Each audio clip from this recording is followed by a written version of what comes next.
This video is made possible by Dashlane. Stay safe online for free for 30 days by signing up at dashlane.com/RLL. Right now, as you're watching this video, there are likely over 9,700 commercial airplanes flying around across the world, carrying over 1.2 million people throughout the skies. That's basically the entire population of Estonia, and that is just the average amount at any given time. On some very busy days during the high season in June, over 200,000 flights will take place across the world over a 24-hour period. And despite all of that metal flying through the sky in every direction all the time, collisions almost never happen. There's always a very choreographed dance happening above you up in the skies around the world 24 hours a day, with tens of thousands of moving parts and people who plan it all out. And while the system is nearly perfect in keeping everything safe, it's still not 100% perfect all of the time. Accidents do happen, and the incident that I'm about to tell you about had the potential to become the worst accident in the entire history of the aviation industry had a few things gone slightly differently.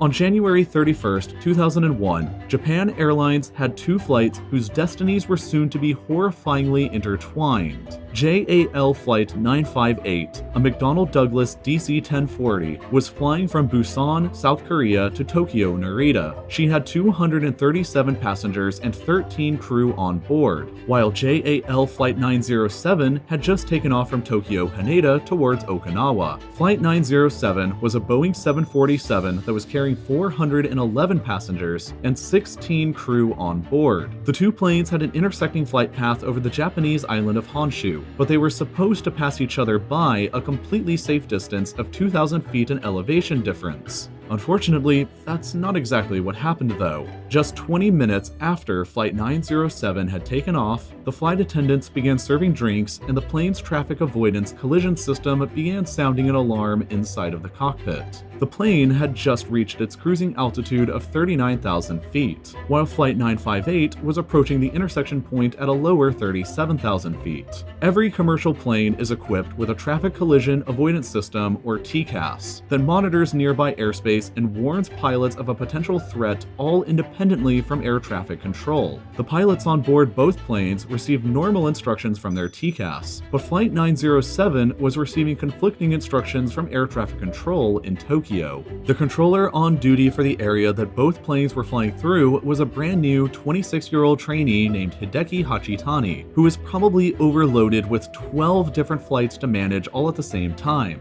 He intended to instruct Flight 958, cruising at 37,000 feet, to descend further to increase the intersection distance, but instead, he accidentally told Flight 907 to descend. The pilot on the plane chose to listen to air traffic control over his plane's integrated TCAS, and therefore descended in altitude, which put his plane onto a direct collision course with Flight 958. When Hachitani noticed that Flight 958 had remained at a steady altitude and was heading towards disaster, he ordered the pilot to turn right to get off the collision course. But for some reason, that message never reached the pilot. Hachitani's supervisor was a woman named Yasuko Momi, and while she did eventually notice her trainee's error, she also managed to make things even worse. She meant to instruct Flight 907 to climb in altitude to avoid a crash, but for some reason, she accidentally said Flight 957 to climb. And since there wasn't a Flight 957 in operation that day, nobody listened to it, and both planes remained on their dangerous collision course. And once the two planes were within visual proximity of one another, the pilots of both realized that something very bad had happened indeed. They literally only had seconds to formulate a plan and avoid a collision, and the consequences for failure would be absolute. Were they to crash, it would become the deadliest accident in all of aviation history. Everybody on board both planes would probably die. A total of 677 people's lives were at stake, and their fates would be decided by two men at the controls of the planes. Using a last-second evasive maneuver, the pilot of Flight 907, a 747 mind you, jerked the plane down and within 2 seconds flew directly beneath Flight 958.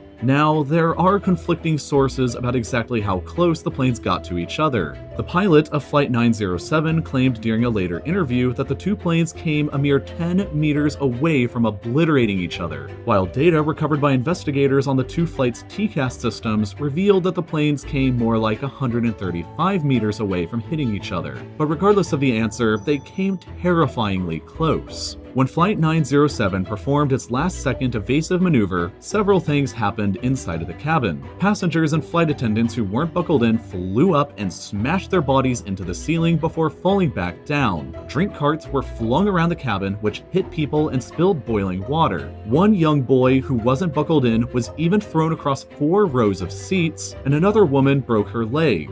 In total, 7 passengers and 2 crew members received serious injuries that required medical attention, while 81 more passengers and 10 crew members sustained minor injuries amounting to bruises or scalded skin from boiling water. Nobody aboard Flight 958 was injured at all, which continued on its way to Tokyo normally. Flight 907, meanwhile, canceled their trip to Okinawa and immediately returned back to Tokyo, where medical crews were waiting to treat the injured. 30 passengers were sent to the hospital afterwards, but everybody recovered and nobody died during a disaster that could have been much worse. Years later, the ATC trainee on duty that day was sentenced to 1 year in prison, while his supervisor was sentenced to 1 year and 6 months for their roles in the incident. The ultimate lesson from the story is that while humans can design nearly perfect systems of transportation, humans themselves aren't perfect, and multiple mistakes made by us can occasionally lead to a nightmare.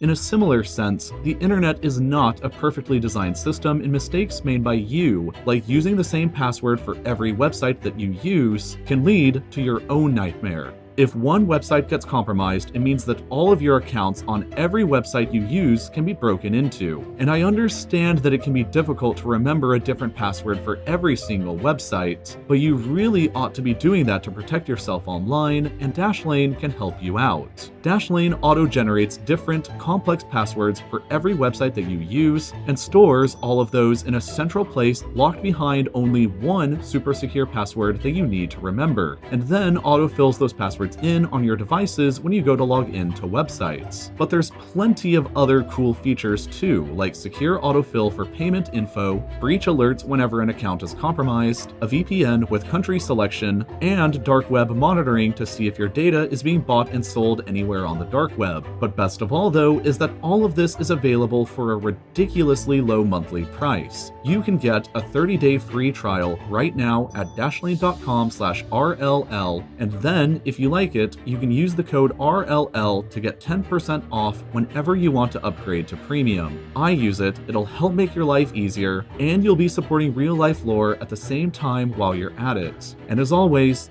thank you for watching.